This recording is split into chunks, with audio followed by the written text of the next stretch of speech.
Remember all those popular atheists who dismissed Christianity because it was so bad for the world? Well, a new crop seem very close to saying it's been so good for the world, it might actually be true. For the Colson Center, I'm John Stonestreet. This is Breakpoint. Last week, actor John Rhys-Davies, best known for playing the dwarf Gimli in the Lord of the Rings films, gave a strong defense for Christianity. Speaking to the Christian Post from the red carpet at the Movieguide Awards, Rhys-Davies said, "We seem to forget that Christian civilization has made the world a better place. We owe Christianity the greatest debt of thanks that a generation can ever have." He went on, crediting it for the ideas of religious liberty, free speech, and individual rights. Rhys-Davies, who recently starred in an animated adaptation of Pilgrim's Progress and is the lead in an upcoming biopic of St. Patrick, said that he often finds himself sticking up for Jesus in his line of work. The strange part of this whole story is that Rhys-Davies is a self-professed rationalist and skeptic, not a Christian. Yet he's still able to see how the faith of Christ's church, as author Alvin J. Schmidt put it, changed the world for the better.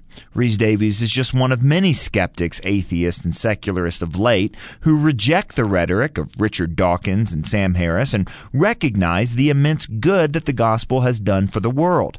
Whereas the so-called new atheists slandered Christianity for being backward and poisonous, a new crop of unbelievers see it as beneficial, beautiful, maybe even in some limited sense, true. Take Douglas Murray, British journalist, political commentator, and author of the new book, The Madness of Crowds. Though a self-professed non-believer and gay man, Murray admits to admiring Christianity and the positive role it played in building Western civilization. He has even labeled himself, somewhat tongue-in-cheek, a Christian atheist. In a recent dialogue with Christian writer Esther O'Reilly on the Unbelievable podcast, Murray praised Christianity's revolutionary moral insights, such as the command to love and forgive your enemies. The more atheists think on these things, he confessed, the more we might have to accept that the sanctity of human life is a Judeo-Christian notion, which might very easily not survive the demise of Judeo-Christian civilization. But even more than recognizing Christianity's usefulness, Murray sees the faith as meaningful. Describing a trip he took last year to the Sea of Galilee, Murray admitted that he couldn't stop thinking that, as he put it, something happened here. Murray was one of several Christ-haunted unbelievers that were discussed in a recent Breakpoint podcast conversation between Shane Morris and Esther O'Reilly.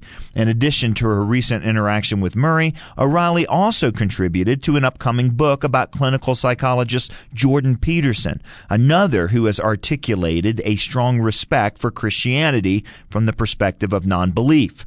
And according to O'Reilly, skeptics admitting to the Christian faith's positive influence on history, well, that's only the headline of this story, although we'd also be remiss if we didn't include the recent book Dominion by Tom Holland as yet another example.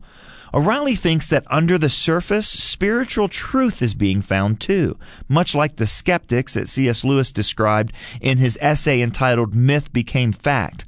Lewis, himself a convert from atheism, wrote, "A man who disbelieved the Christian story as fact but continually fed on it as myth would perhaps be more spiritually alive than the one who assented to it as fact but did not think much about it."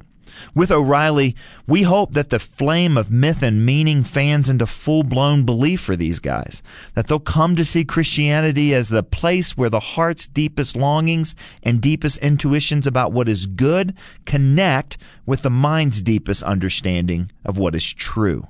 After all, no unbelief could survive that moment, just ask C.S. Lewis.